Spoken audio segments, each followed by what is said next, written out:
Salut à tous et bienvenue sur Africa All Star, une nouvelle chaîne dédiée au football et plus précisément du football africain. Bienvenue à tous sur cette nouvelle chaîne. Je me présente, je m'appelle Karim Diouf, je suis journaliste et suiveur de l'Olympique de Marseille. J'ai contribué à des médias tels que La Marseillaise et Le Phocéen. Je suis le fils de Pape Diouf, l'ancien président de l'OM. Donc ravi de partager cette aventure avec vous. Je ne suis pas seul, je suis avec mon ami Bilal Ben Khalifa.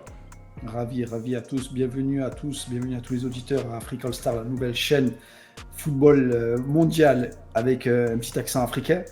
Je me présente, je suis Bilal Ben Khalifa, d'origine franco-tunisienne, algérienne, un peu internationale, fan de football, consultant sportif, commentateur e-sport, consultant régulièrement sur le Phocéen pour parler de l'actualité aussi de l'OM. On est un passionné de l'Olympique de Marseille, avec tout ce que ça peut comporter, malheureusement ou heureusement pour nous. Karim, et l'idée c'était de lancer cette nouvelle chaîne Africa All Star pour vraiment mettre en avant le football africain dans le monde. C'est quelque chose qui nous passionne depuis tout jeune, Karim et moi, donc on s'est dit pourquoi pas lancer ça sur YouTube et sur différents médias afin de vous faire profiter de notre passion et deux, on va essayer d'avoir une expertise assez poussée sur tous ces joueurs-là, que ce soit les joueurs qui confirment, que ce soit les pépites, et vraiment faire un tour d'horizon de l'ensemble des joueurs africains en Europe et à l'international. Ben pour cette première, avec Bilal, on s'est dit qu'est-ce qu'on va faire comme sujet. Il y avait tellement de choses passionnantes à parler, mais on s'est vraiment basé sur l'actualité très récente parce que le Bayer Leverkusen est devenu champion ce dimanche après-midi en s'imposant 5-0 face au Werder de Brême. Et dans cette équipe, Bilal, il y a quand même pas mal d'Africains. Donc c'est pour ça qu'on a décidé d'en parler aujourd'hui. Cette équipe-là, Karim, elle est en train de battre tous les records. Champion d'Allemagne à la 29e journée, finaliste de la Coupe d'Allemagne, quart de finaliste Europa League avec déjà une marge d'avance face à West Ham, invaincu toute compétition confondue, meilleure défense d'Allemagne. Et dans cette équipe-là, elle est composée de 5 joueurs qui étaient titulaires aujourd'hui, Karim, 5 joueurs africains dont on a envie de présenter un Ouais. petit peu les caractéristiques de chaque joueur parce que c'est quand même assez incroyable ce qui est en train de se passer avec Xabi Alonso et de mettre en avant autant des joueurs voilà, de différents horizons, mais avec une culture africaine titulaire dans un 11 de départ qui est invaincu en Europe. Je pense que c'est pas arrivé très souvent. Non, effectivement, c'est une équipe qui est quand même très impressionnante et à ce stade de l'année, c'est rare d'avoir une équipe qui joue quand même trois tableaux. Rares sont ceux qui ont pu le faire et remporter tous les trophées. Donc c'est pour ça qu'on peut leur souhaiter bonne chance parce que c'est une belle performance avec un pari assez fou parce que l'équipe a été reprise l'année dernière par Xabi Alonso. Ils étaient dans la difficulté et là ils ont joué et emporté le titre. Et ce qu'il y a de bien, c'est que c'est pas fini cette saison. Et donc on a décidé de regarder un petit peu ce qui s'y passe. Et le premier joueur qui nous a quand même assez marqué, même s'ils sont plusieurs parce qu'ils sont tous à des postes différents, mais c'est Victor Boniface, un attaquant qui est quand même hors pair. Bilal, je te laisse rappeler ses stats stratosphériques. Victor Boniface, cette saison, c'est stratosphérique. C'est 17 buts, c'est 8 passes décisives, toutes compétitions confondues. C'est 5 fois meilleur joueur du championnat allemand malgré une blessure assez importante juste avant la CAN. C'est un joueur vraiment, Karim, qui a un parcours qui peut-être, il y a quelques années, on aurait dit atypique, mais qui ne l'est plus vraiment. Parti du Nigeria, direction Bodø Glimt pour certains supporters marseillais, vous savez, un peu qui viennent de Bodø Glimt, notamment Faris Moumbagna. Derrière, on confirme avec de grosses prestations du côté de l'Union Saint-Gilloise, qui est peut-être l'un des meilleurs clubs aujourd'hui formateurs en Europe. Et pour ensuite signer du côté du Bayer Leverkusen pour un montant de plus de 20 millions d'euros. Et il démarre tambour battant, vraiment le fer de lance de cette attaque. Donc c'est vraiment intéressant de voir ce qu'il est capable de faire. Et oui, parce que si on regarde sur les 18 matchs de Bundesliga, il a quand même été décisif 20 fois. Donc il est décisif plus d'une fois par match. C'est quand même assez impressionnant quand on sait que les défenses allemandes elles sont quand même assez rugues, assez costauds et que c'est pas facile pour les attaquants de pouvoir faire quelque chose de costaud, surtout quand on n'est pas au Bayern Munich, dans des clubs où on a vraiment une équipe conçue pour ça. Donc c'est très très bien et c'est un joueur qu'on suivra au fur et à mesure dans ses performances et on en reparlera sûrement d'ici la fin de saison parce que pas mal de choses à dire sur ce joueur. Ouais, et un autre joueur aussi, parce que pour marquer des buts, il faut des passes, et des Ouais. passes décisives. Et un autre jeune joueur qui est connu pour nous, suiveurs de la Ligue 1 et de la Ligue 2, Amin Adli, qui est l'international marocain, qui vient du TFC. Marseille était dessus, si tu te souviens, Karim, il y a quelques années. L'OM était dessus avec le Bayer Leverkusen. Ah, Et je te fais une, finalement. je te fais une confidence, petite parenthèse. Ah, c'est un joueur que je voulais absolument, moi. Je me souviens très bien quand on parlait que dans les tuyaux de Pablo Longoria, il était peut-être sur les tablettes et qu'on aurait pu l'avoir. C'est quelqu'un qui m'aurait plu. Fin de la parenthèse. Et ce qui est assez impressionnant avec Amin Adli, en tant que passeur international marocain, c'est qu'il est impliqué cette saison sur 16 buts, donc avec 8 buts et 8 passes décisives. Il le dit lui-même, j'ai su m'adapter au championnat, je sais comment apporter le danger. Et c'est vraiment un joueur qui a permis, en l'absence de Victor Boniface, il a été quand même blessé 2 mois, d'apporter vraiment la transition entre la défense, le milieu et l'attaque. Donc, c'est vraiment un Ouais, profil c'est vrai. à polir pour Xabi Alonso. Et c'est un joueur vraiment, vraiment intéressant. Alors c'est vrai que pour Boniface, ce qu'on a oublié de préciser que tu as dit rapidement, c'est qu'il a été blessé quand même pendant de longues semaines par rapport à une grave blessure aux adducteurs, ce qui est dommage parce qu'il n'a pas pu se classer parmi les meilleurs buteurs. Mais donc pour revenir sur Amin Adli, moi ce qui me plaît particulièrement chez ce joueur, c'est son contrôle de balle. Il cherche de suite l'attaquant, il joue rapidement, il lève la tête, il cherche la profondeur, il est relativement technique. Même s'il joue sur le côté gauche, c'est quelqu'un qui cherche directement l'attaquant. Et c'est pour ça que le Bayer Leverkusen, on peut le considérer comme la plaque tournante et que Xabi Alonso lui-même l'a dit en conférence de presse il y a 2 semaines, je ne peux pas me passer d'Amin Adli. Donc c'est vraiment un joueur qui est en constante progression. Nous, on l'a connu en France, mais aujourd'hui, je pense qu'il a trouvé la bonne équipe avec laquelle évoluer. Et on va voir un petit peu ce que ça va donner pour la suite de sa carrière, surtout aussi avec l'équipe des Lions de l'Atlas. En tout cas, Walid Regragui pourra compter sur ce joueur à l'avenir pour les échéances marocaines. Donc à suivre. Ouais, c'est vraiment intéressant. Et tout à l'heure, on disait l'attaque, le milieu. Et maintenant, on a envie aussi de parler un petit peu de la défense, avec notamment un joueur où on avait envie un peu de le mettre en avant aussi avec Karim. Pareil, parcours un peu atypique. Edmond Tapsoba, c'est Ouais. ce qu'on appelle la force tranquille aujourd'hui. C'est vraiment le défenseur central moderne avec une grosse qualité technique, lecture du jeu, du sang-froid. Il est au cœur des sorties de balles, passe court, passe longue. Il amuse même la galerie avec des gestes techniques. C'est un peu, si je devais un peu le situer pour les supporters qui suivent le championnat de la Ligue 1, ça se rapproche un peu d'un profil comme Chancel Mbamba. C'est-à-dire qu'il est capable de casser les lignes par la passe avec des percées. C'est vraiment un défenseur central moderne. Il y a toutes les écuries européennes qui tapent à la porte du Bayer Leverkusen. Ouais. Karim, 34 Ouais. matchs, 3 buts, une passe décisive. C'est probablement l'un des meilleurs défenseurs européens à l'heure où on parle. Ah oui, effectivement que le Burkinabé, il est très très très demandé. D'ailleurs, Bilal, c'est ce que je te disais lorsqu'on préparait l'émission, que j'avais vu une interview très intéressante de son agent qui disait qu'il a été très très très demandé et sollicité. Donc il a dû beaucoup voyager, il est parti en Angleterre, il y avait Tottenham qui le voulait, il y avait Manchester United qui était très intéressé, il y avait le Real Madrid, d'après les rumeurs, qui était prêt à déposer entre 70 et 80 millions, sachant qu'ils l'ont acheté dans une fourchette de prix relativement intéressante. Donc lui a décidé, a dit, je préfère rester au Bayern pour pouvoir continuer mon ascension, continuer en cours parce qu'il avait une bonne relation avec Xavi Alonso et donc il a peut-être sûrement fait le bon choix. Ça lui permettra de pouvoir voir ce qu'il va faire l'année prochaine. Et d'ailleurs, hein, ils ont profité pour le blinder un petit peu et lui ont proposé une valeur salariale plus élevée pour qu'il puisse continuer. Mais c'est un joueur, à mon avis, qui risque d'aller dans un très très grand club très rapidement. En tout cas, il est, comme tu le disais, il est excellent en tout cas. Et il a un parcours en plus un peu atypique pour terminer sur lui. Hein. C'est là où tu vois un peu le flair du Bayer Leverkusen qui n'hésite pas à investir. Il vient du Burkina, il est passé par les U19 du Lexao, il a ensuite passé par Guimarães, mais très jeune, hein, en 2018, donc Ouais. il avait à peine 18 ans. Et de Guimarães, il est parti, il a passé avec l'équipe première. Et derrière, Bayer Leverkusen achète un défenseur central, Karim, qui joue Victoria Guimarães, plus de 20 millions d'euros. C'est dire la force et l'influence et la réflexion du board du Leverkusen qui les conduit à faire une saison incroyable, c'est qu'ils n'ont pas peur d'investir sur les jeunes pépites. Ça, c'est vrai parce que, et ce qu'il y a de bien, c'est que les investissements que font le Bayer Leverkusen, c'est bien ciblé. Si on regarde les joueurs, ils sont nés entre 99 et 2001. Donc, ce qu'il y a de bien, c'est que c'est des joueurs qui sont dans la même génération, donc qui s'entendent bien.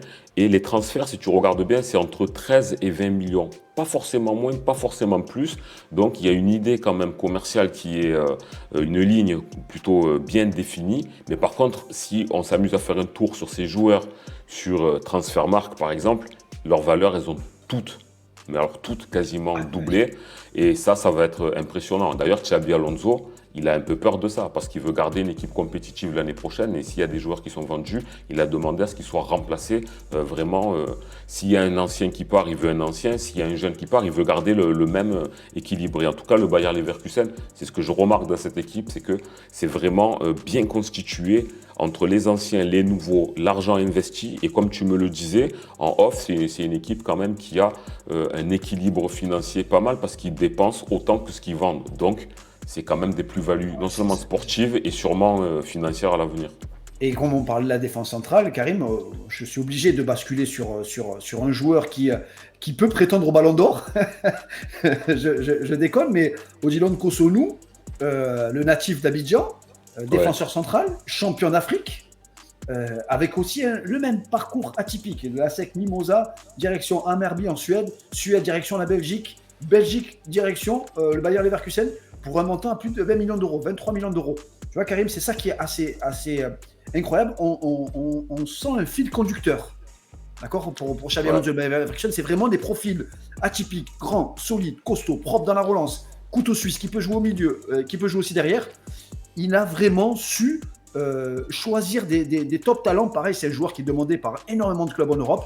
Il a un peu moins joué que Tapsoba, mais il fait partie aussi des joueurs avec un énorme potentiel. Et pareil, la valeur transfert market, on est en train de monter. On parle d'offres à 70-80 millions d'euros dans les mois à venir. Ça va être, c'est assez incroyable.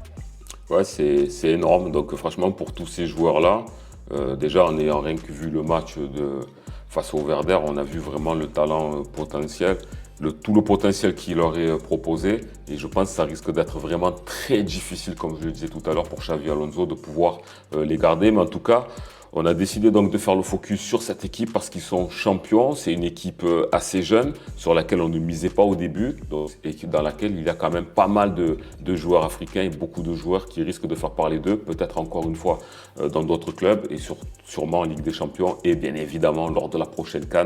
Il y en a qui risquent de performer de manière assez spectaculaire. Et pour conclure, il reste le dernier joueur. On voulait faire un focus sur l'ensemble des 5 joueurs qui étaient titulaires encore aujourd'hui, les 5 Africains. Nathan Tella, c'est un peu le rookie, le jeune joueur d'origine nigériane qui est né en Angleterre.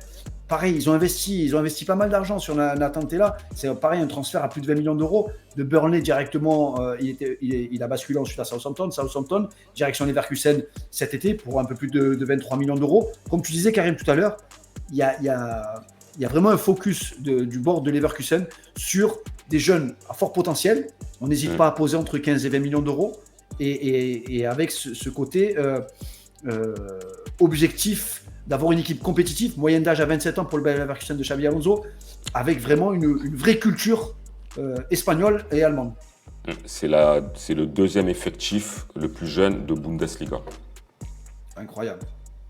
C'est incroyable. Voilà, on voulait avec Karim vous faire ce petit focus sur le Bayer Leverkusen qui fait une saison incroyable et dont les Africains brillent. Et on espère les voir briller encore la saison prochaine. Et on espère les voir briller aussi sur cette fin de saison parce qu'il y a encore énormément de choses à jouer pour les Leverkusen.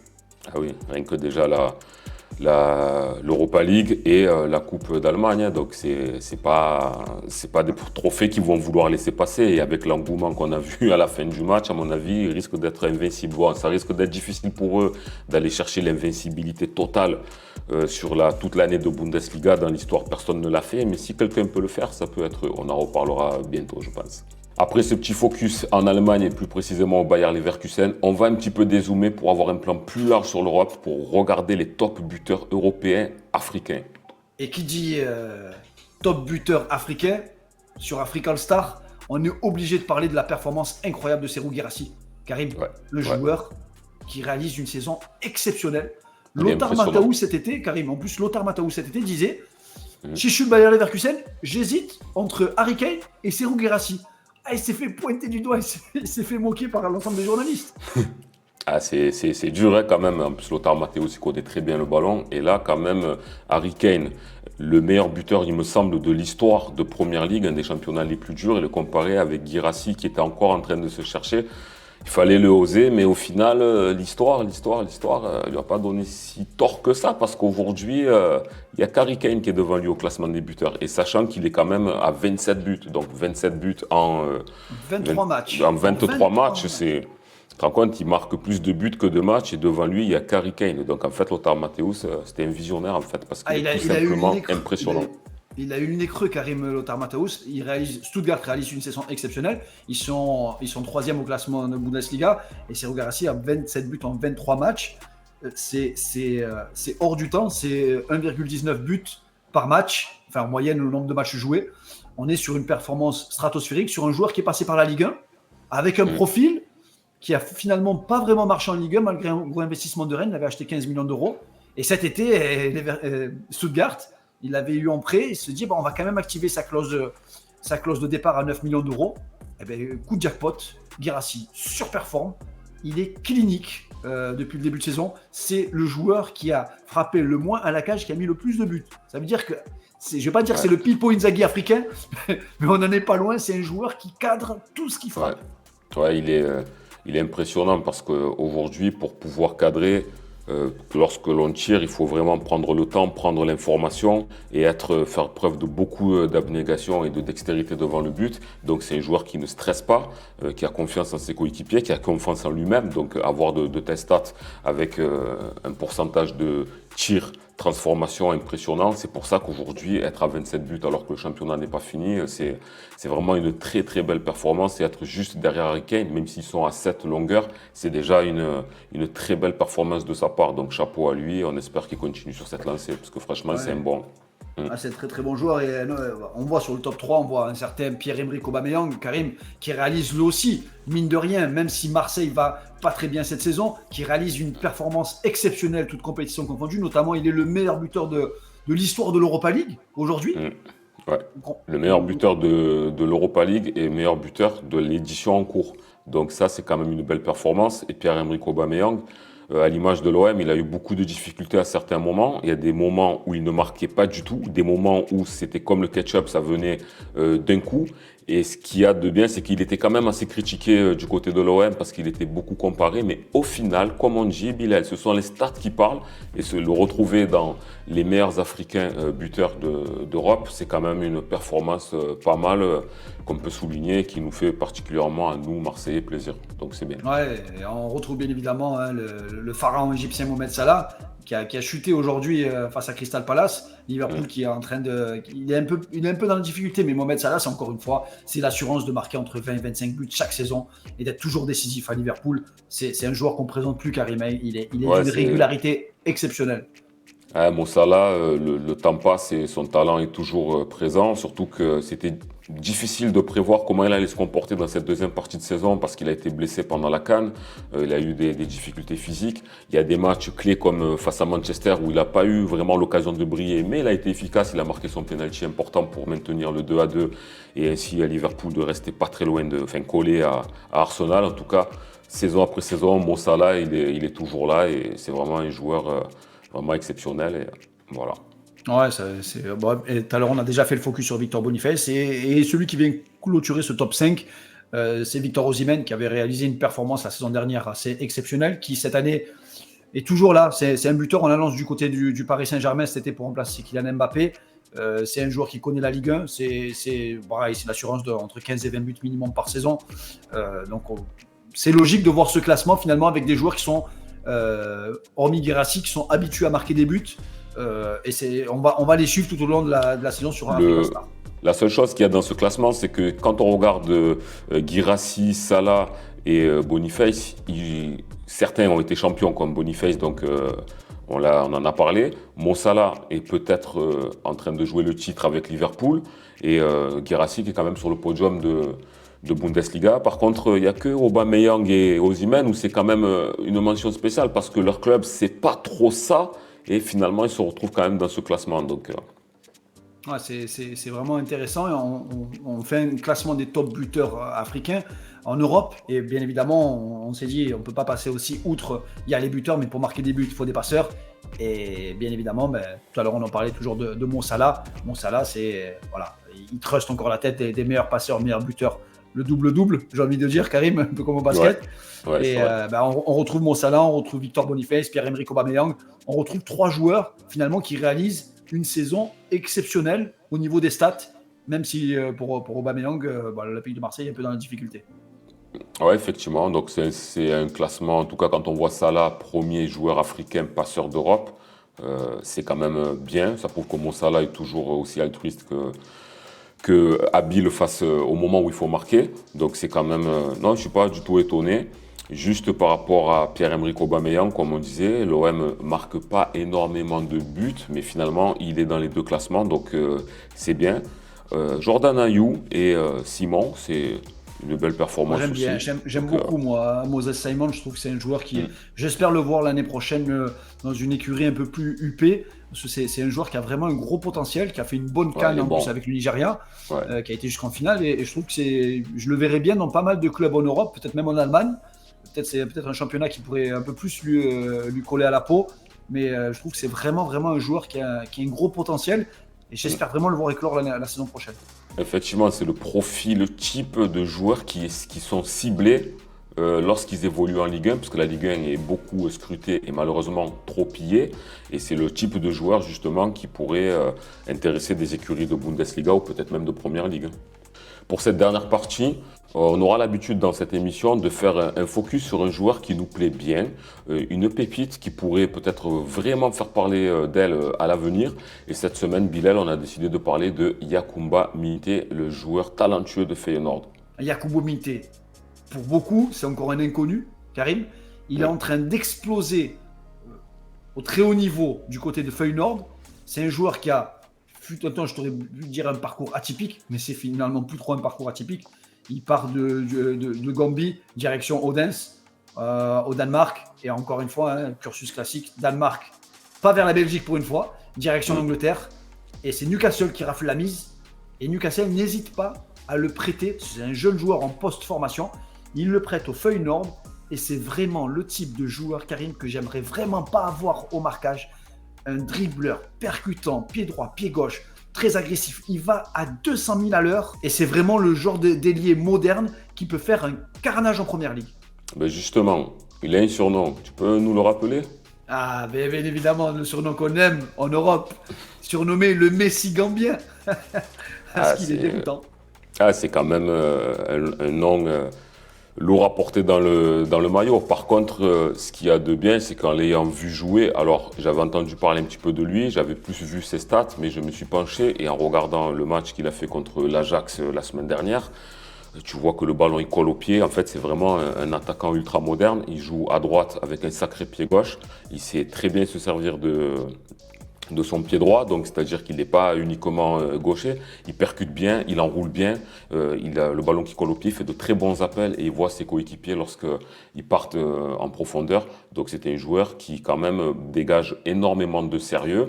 On lui a déjà fait pas mal de propositions, il est suivi, mais lui, son rêve de gosse, c'est justement, et c'est peut-être pas anodin, ça serait de peut-être plus tard rejoindre le FC Barcelone. En tout cas, s'il continue sur cette lancée, bon attention, Feyenoord, c'est une belle équipe européenne, mais le Redivise, c'est pas non plus la Bundesliga, le Calcio.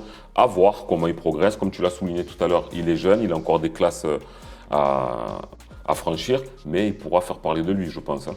En tout cas, cette saison, c'est 24 matchs joués, c'est 9 buts, 4 passes décisives. C'est un joueur vraiment qui brille, hein, qui a brillé aussi en Coupe d'Europe, qui brille en Eurodivise. C'est vraiment le profil type de joueur il n'a pas froid aux yeux, hein, il le dit lui-même, et il le dit, son objectif c'est de réussir en première ligue. Son entraîneur, il est dithyrambique sur lui. Il dit, la déclaration était assez incroyable, la déclaration du coach. Euh, Et niveau stats, Karim aussi, c'est un joueur qui stat énormément du côté de Feyenoord cette saison. C'est 24 matchs joués, c'est 9 buts, 4 passes décisives. Donc c'est un joueur qui est déjà très décisif. Et son entraîneur le dit lui-même, il dit en une action, il est parti et c'est fini. Vous le rattraperez plus. Il dit même qu'il court tellement que sur les stats sur un match, il court plus que certains joueurs sur 2 matchs. C'est pour dire l'activité incessante qu'il peut avoir sur un couloir. Donc c'est vraiment. ouais. Non, c'est vrai. En tout cas, il donne l'impression d'avoir trois poumons. Il monte, il descend, il monte, il descend.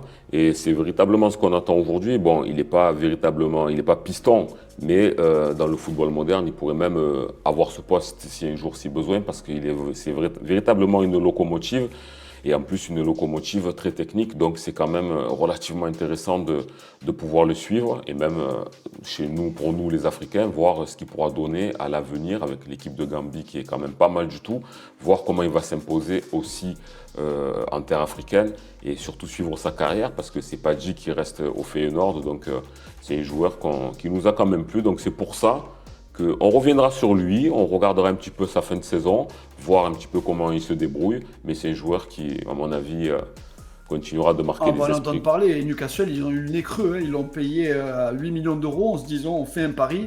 Newcastle sont très très très malins dans le recrutement. Pourtant, c'était dit se faire racheter par l'Arabie Saoudite. On aurait pu penser que Newcastle allait dépenser sans compter, mais c'est loin de là l'idée des propriétaires de Newcastle. Et investir 8 millions d'euros sur Yacouba Minté, c'est vraiment un vrai pari. Et le joueur le dit lui-même, il veut s'imposer en première ligue.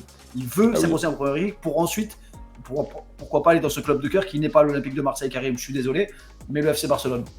En plus, effectivement, et cette saison, Newcastle a eu pléthore de blessés et les dirigeants anglais ont peut-être voulu le rapatrier à la mi-saison. Mais ils se sont dit on ne va pas flinguer son potentiel pour le club. Donc comme il était en train d'avoir une bonne ascension au Feyenoord, ils ont quand même décidé au dernier moment finalement de le laisser poursuivre et terminer sa saison. Pour nous, Yacouba Minté représentait parfaitement ce jeune joueur, pas encore connu du grand public, mais j'en reste persuadé, Karim, qu'il va exploser tous les compteurs la saison prochaine du côté de Newcastle ou peut-être dans un autre club en prêt. En tout cas, c'est tout ce qu'on peut lui souhaiter. Il y aura d'autres types de joueurs comme cela qui seront un peu moins connus de ceux qui suivent le football dans le grand public. Ça sera justement le plaisir de la chaîne de découvrir ce genre de joueurs. Je pense qu'on a été assez complet pour notre première émission. N'hésitez pas à nous dire dans les commentaires ce que vous pensez des joueurs que l'on a proposés aujourd'hui. N'hésitez pas à nous dire quels sont les joueurs que vous voulez voir dans les prochaines émissions et qui mériteraient peut-être un certain intérêt.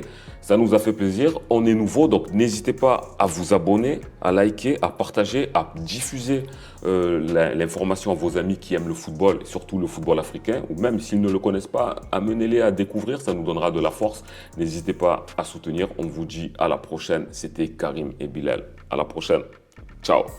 Ciao, ciao.